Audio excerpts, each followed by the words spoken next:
I sat on my porch last Tuesday, coffee cold, phone silent for 3 days, and I counted what was left. Not money, I made plenty. Doesn't stay, not reputation, built that for 40 years. Forgotten already. Not the victories, the houses, the titles. 4 things. Just 4. That's what remains after 68 years. And watching you, the way you're living right now, I know you're building at least 2 of them wrong. Let me tell you about a morning that changed everything. I woke up at 5 a.m., not because I wanted to, because that's what happens when you get older. Sleep becomes a guest that leaves earlier each year. I made my coffee, sat on the porch, watched the fog lift off the trees, and it hit me. My phone hadn't rung in 3 days. Not because people were busy, because there was no one left to call. My parents, gone. My brother, gone. My wife of 31 years, gone. My best friend from college, the one who knew me before I became whoever I became, gone. I sat there with my coffee, getting cold, and I realized something. I am the last one standing, and if you're watching this, if you're in your 30s, 40s, 50s, you don't understand this yet. You can't. You still have people to call. Your phone still rings. You're surrounded by voices, obligations, meetings, family dinners that feel more like work than love. You think this is hard. You think the noise is the problem. It's not.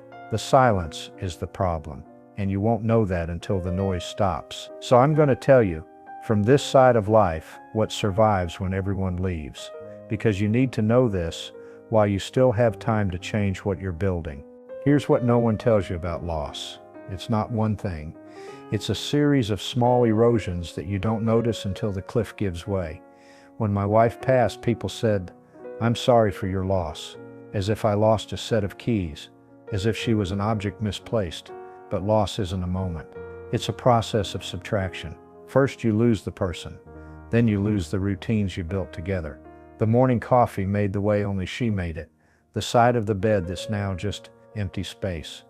Then you lose the future you planned, the trips, the grandchildren watched together, the hand you thought would be holding yours at the end. And then this is the part that will break you.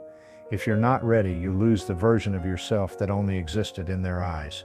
My wife saw me as someone I could never see myself, capable, good, worthy of love even when I didn't believe it. When she left, that mirror shattered, and I had to find out, who am I when no one is watching? That question, that's where the truth lives. Let me tell you what stayed. 4 things, just 4. After 68 years, all the money I made, all the titles I earned, all the houses I lived in, 4 things remained. The first thing that stayed, the moments I was fully present, not the vacations. I've forgotten most of those. What I remember is a Tuesday in 1987. My son was 5. He asked me to watch him jump off the diving board for the first time. I was supposed to be on a work call. I chose to watch. That's it. That's the memory. His face when he came up from the water, looking for my eyes. Not the promotion I got that year. Not the project I closed. The look on my son's face. If I could go back, I wouldn't seek more success. I would seek more of those Tuesdays. The second thing that stayed. The words I said when it cost me something. It's easy to say I love you at birthdays. When there's cake and obligation. What stayed are the 3 times I said it when it was hard. When I told my father I forgave him, even though part of me didn't. When I told my wife I was wrong. Not to end an argument, but because I actually understood I was wrong. When I told my son I was proud of him for quitting his law career to become a teacher, even though I had spent years pushing him toward law. The words that cost you something are the only words that stay. The rest is noise. The third thing that stayed. The times I was kind when I could have been right. I used to argue. I was good at it. I could win any debate, and I was right. Often, but here's what I know now. Being right is the loneliest victory in the world. I won arguments with my wife that cost me weeks of intimacy. I won arguments with my brother that cost me years of closeness. I won an argument with my best friend in 1994 over something I can't even remember now, and we never spoke the same way again. What stayed isn't the rightness. It's the kindness I showed in the moments when I chose not to win. Those moments are so rare I can count them, and each one is a treasure.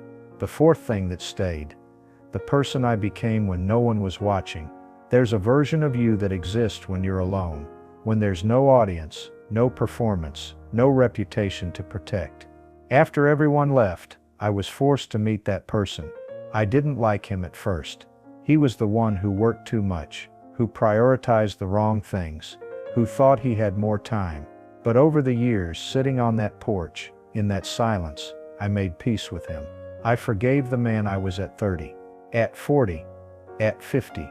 What stayed is the character I built when I stopped trying to impress people who weren't even alive anymore. If you're recognizing yourself in these patterns, subscribe. I share insights like this every week, the kind most people won't tell you. Here's what I need you to understand. You are building something right now, every day, with every choice. And you don't get to see what you've built until it's too late to change it. I watch young professionals, I call them young, even the 50-year-olds, and I see myself. The rushing, the optimization, the belief that life is a problem to be solved rather than an experience to be had.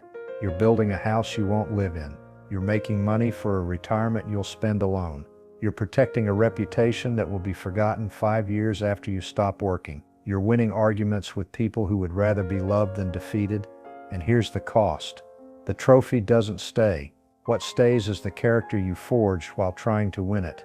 And if the only character you forged was winner, you will sit on a porch at 68 with nothing but victories. No one remembers. That's not a life, that's a resume. And nobody reads resumes at funerals. So what do? I'm not going to give you 5 steps. I don't believe in steps. Life isn't a staircase. But I'll tell you what I wish I had done. I wish I had been more deliberate about the moments, not planned them. You can't plan presents, but I wish I had protected them. I wish I had said no to more meetings so I could say yes to more Tuesdays. I wish I had written more letters, actual letters, the kind that stay in a drawer and get found when someone is cleaning out your house. I wish I had been wrong more often, not factually, but relationally. I wish I had let others win when winning didn't matter. And I wish I had spent more time in silence before it was forced upon me. Because here's the secret. The people who are terrified of being alone at the end are the ones who never learned to be alone in the middle.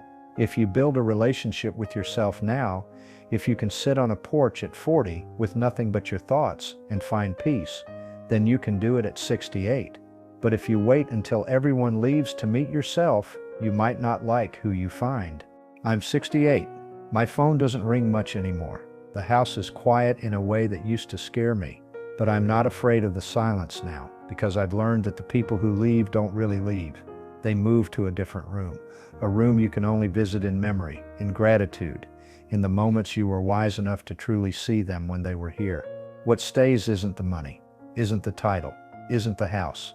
What stays is the love you gave freely, the presence you offered fully, and the person you became when no one was watching. That's it. That's the whole thing. If you're still here, thank you for sitting with me on this porch for a while. Go call someone, not to ask for anything, just to say I'm glad you're here, because one day they won't be, and the only thing that will stay is whether you told them. What has stayed with you? Tell me in the comments. I read them all.